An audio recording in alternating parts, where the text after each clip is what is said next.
सभी दोस्तों को नमस्कार। दोस्तों, आज लेके हम आपके सामने एलसीएम एचसीएफ। दोस्तों, हम जानते हैं एलसीएम एचसीएफ का जो टॉपिक है ये प्रतियोगी परीक्षाओं में बहुत इंपॉर्टेंट है। इसके 2 या 3 क्वेश्चन हमें देखने को मिल जाते हैं। दोस्तों, नॉर्मली हमें एचसीएफ और एलसीएम दोनों आते हैं, लेकिन प्रतियोगी परीक्षाओं में एलसीएम एचसीएफ में कैसे समय बचाना है, हमें कैसे क्वेश्चन के उत्तर तक जाना है, तो देखिए हम कैसे हल करते हैं। दोस्तों, यहां हमारे सामने 1 नंबर क्वेश्चन में दिया है, दो संख्याओं का एचसीएफ 12 है और एलसीएम 420 है। यदि एक संख्या 60 है तो दूसरी संख्या क्या होगी।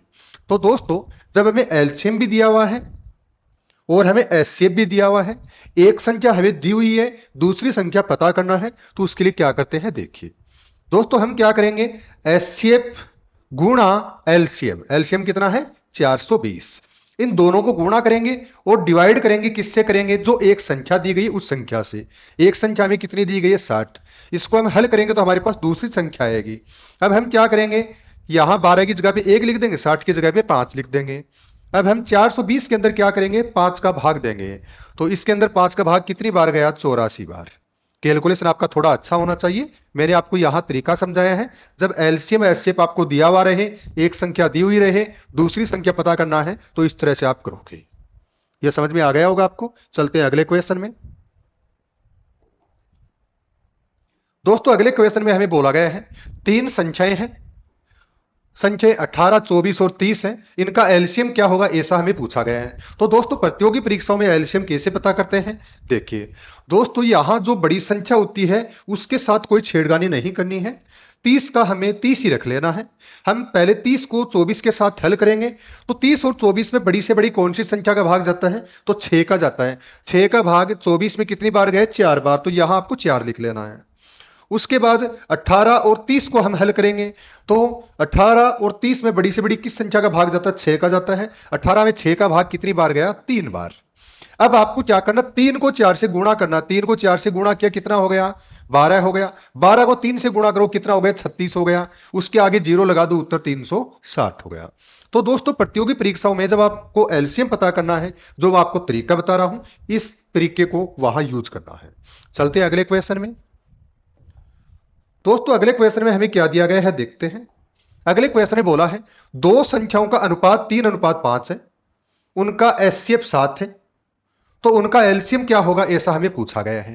तो दोस्तों, हमें ध्यान क्या रखना है, जो एचसीएफ होता है वो 1 अनुपात के बराबर होता है। यानी एक रेशियो की वैल्यू यहां आपके पास कितनी है, 7 है। यह बात आपको ध्यान रखनी है।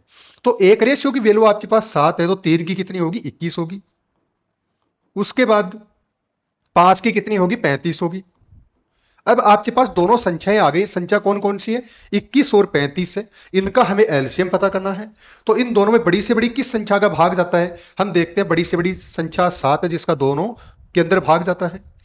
तो हम देखते हैं कि यहां हमारे सामने 21 है, इसके अंदर 7 का भाग कितनी बार गया है, 3 बार। तो आप क्या करोगे, 3 को 35 से गुणा करोगे, वो आपका एलसीएम होगा। 35 गुणा 3 कितना होता है, 105। ये हमारा सही उत्तर हो गया।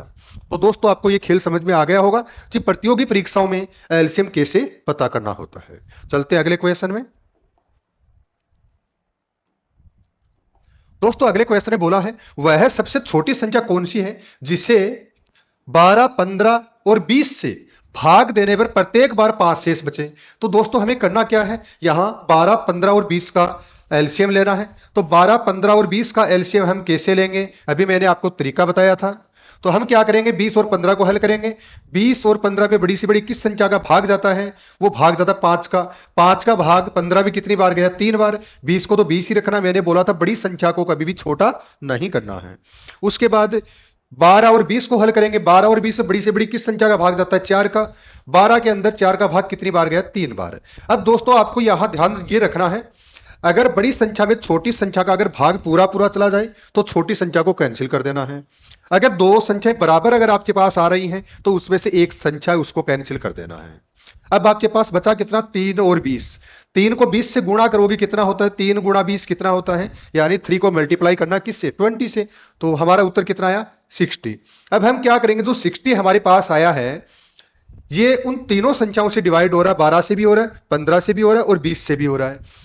अब शेष कितना बचना चाहिए प्रत्येक बार 5, तो हम क्या करेंगे 60 पे 5 जोड़ देंगे।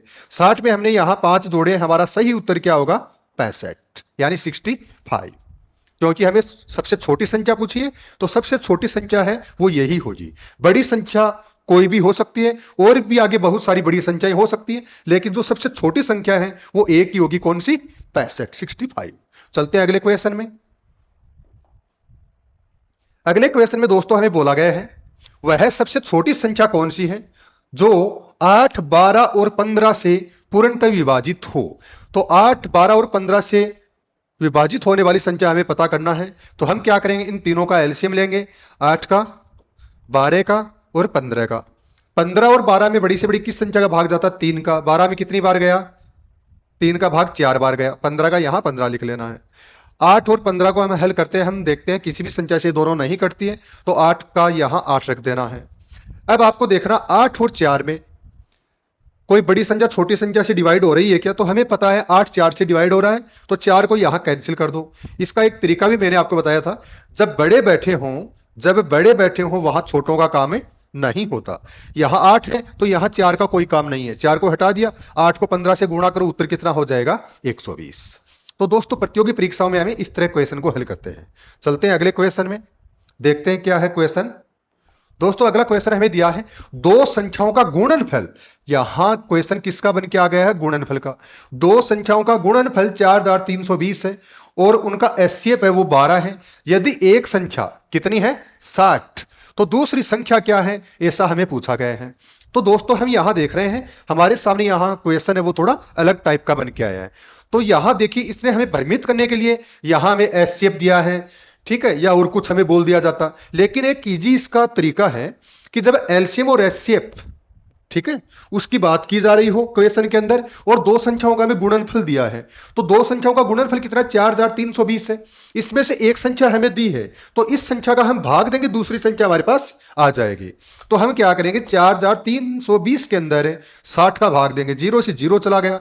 43 के अंदर 6 का भाग कितनी बार जाता है 7 बार जाता है। उसके बाद यहां रह गए 1, 12 के अंदर 6 का भाग 2 बार जाता है, यानी 4320 को हमने 6 से डिवाइड किया, हमारा उत्तर कितना आ गया 72 72 आ गया। ये हमारा सही उत्तर हो जाएगा। अब इसका एचसीएफ कितना है उसको हमें देखने की आवश्यकता नहीं है, बस इतना ध्यान रखना यहां दो संख्याओं का गुणनफल है 4320, तो इसमें से एक संख्या का भाग देंगे, दूसरी संख्या हमारे पास हल होके आ जाएगी। चलते हैं अगले क्वेश्चन में।